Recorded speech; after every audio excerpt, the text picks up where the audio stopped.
Teachers, you've been double checking things that were already fine. You've been going back to things that didn't need fixing. You've been thinking about things longer than you needed to. And it's not big stuff, it's small things all day. You reread an email, you tweak something one more time, you think about a conversation again later. And by the end of the day, you feel tired. But it's not from working. It's from how much time you're spending thinking through everything. Welcome back to Teaching Without Losing Yourself, the podcast. I'm Kim, and this is the After the Bells Beyond the Box series, a moment made just for teachers, even on the move. And everything we talk about here is built around one idea. You can stay in teaching without losing yourself in the process. Nothing here is about fixing you. We're just increasing awareness so you can make better decisions inside your days. So this month, we're working through perfection is not required. But today, we're not even starting there. Because guess what? Most teachers will say, I'm not trying to be perfect. And they're right. You're right.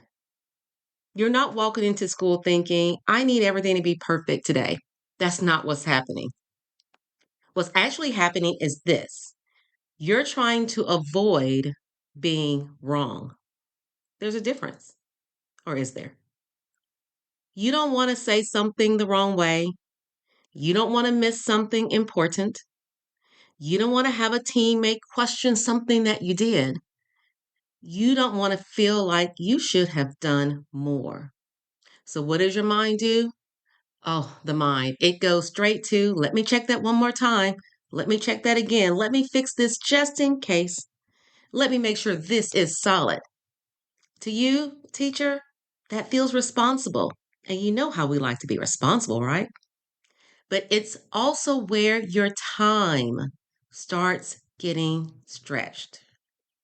Let me talk to you a little about what that looks like. I want you to really be able to visualize what this looks like, okay? You write an email. That email is clear, it says what it needs to say. But before you send it, you reread it. Then you change a sentence. Then you reread it again. Not because it was wrong, but because you're thinking, I just want to make sure this doesn't come across the wrong way. Well, there goes an extra minute or two. What about if you're talking to a student or one of your teammates? The conversation, it's over, it's done. But later, that conversation comes back into your mind. And now you're thinking, I should have said that differently. Oh, I wonder how that sounded. I hope that didn't come off wrong. You can't change the conversation. Remember, it's done, but your mind is still working on it. Well, there's some more time right there. Oh, let's go to the end of the day. What about when you're finishing something up? It's done too, right? But instead of stopping, you adjust one more thing, then another, then one more. Not because it was wrong, but because, oh, I just want to make sure this is right. Well, that could be another 10, 15 minutes. And none of these moments that I just shared with you are really big things, and they don't feel big, but they just keep happening and they keep adding time to your day.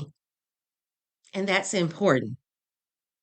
Right now, you're in more situations where your decisions feel like they matter more. You're having more conversations about students. You're thinking about progress more than you ever have. You're answering more questions during the day. So your mind responds with, let me make sure I handle this right. That makes sense. That feels responsible. But it leads to more checking, more fixing, more second guessing. And guys, there is a cost that comes with all that. And most of the time, it's your time.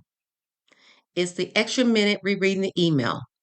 It's the 10 minutes adjusting something that was already done, complete. It's the time spent thinking about a conversation that's over that you can't change again later. None of that feels like a big deal in that moment. It just feels like you're doing little things. It doesn't take much time to you in that moment, but it keeps adding up throughout your day. And the biggest thing I hear from teachers is, Kim, there's just not enough time for everything we've got to do. And they're right. But part of what's happening is time is getting taken from them in small pieces all day on things that actually didn't need more time. And they're allowing it. Guys, I'm allowing it. So here's what I want you to try this week. Just one thing, okay? You have to do this intentional. Remember, all these things are done with intentionality or they don't work. I want you to catch one moment when you're like right on the edge. You're about to go back and fix something that's done, something that's not wrong. You're just right there because that's responsible and you're getting ready to go back and fix it. And I want you to pause and I want you to ask, is something actually wrong right now with this? Or am I trying to make sure nothing is wrong? Guys, that is really important to do and to do with intentionality. And I say this from all the experience I can muster up because I do it too. I cannot tell you how many emails I reread.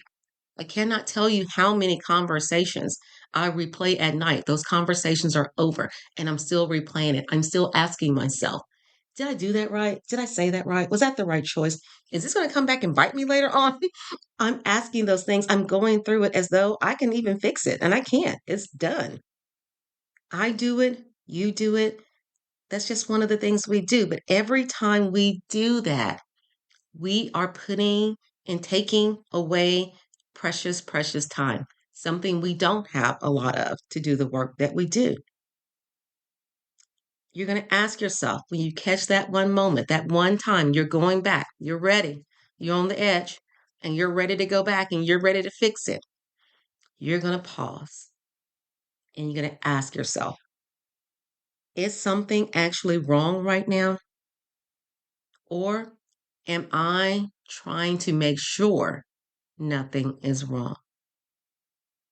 Because again, guys, a lot of time, nothing is wrong. You're just trying to prevent something that hasn't even happened. I'm going to say it again. Most of the time, nothing is wrong. You are just trying to prevent something that hasn't happened. And guys, if nothing is wrong, you don't need to fix it. You can leave it. And when you do that with intentionality, not all day, every day, but you choose those moments. When you do that, you're going to start getting time back in your day. Such a valuable asset, and you'll start getting it back. So, guys, this is where we're starting April. Not with doing less, not with lowering your standards, but with seeing what's actually driving your decisions during the day. Because once you see it, you stop fixing things that are already fine. You stop going back to things that were already done. And guys, that gives you something teachers keep saying they don't have enough of. Say it with me. We don't have enough time. This is not done by working faster. This is not done by working more, but by not adding work, guys, that was never required in the first place. We're making up more work for ourselves. And that's the part of what it looks like to make teaching sustainable. Okay. not changing everything, not doing your job differently. But if teaching is going to be sustainable for you, you have to stop the small things that keep taking more from you than they should. Remember, everything that's happening internally, district initiatives, state requirements, federal oversight, those are things we cannot really change. So we're focusing on things that we can. We're finding moments to make the work that we do, that we love, more sustainable for us. And this is one of the ways that you do that. Stop the small things that keep taking more from you than they should, so you can have time for the things you need to do. As always, guys, we are doing this slowly, one layer at a time, together. Until next time, give yourself the same care you give everyone else.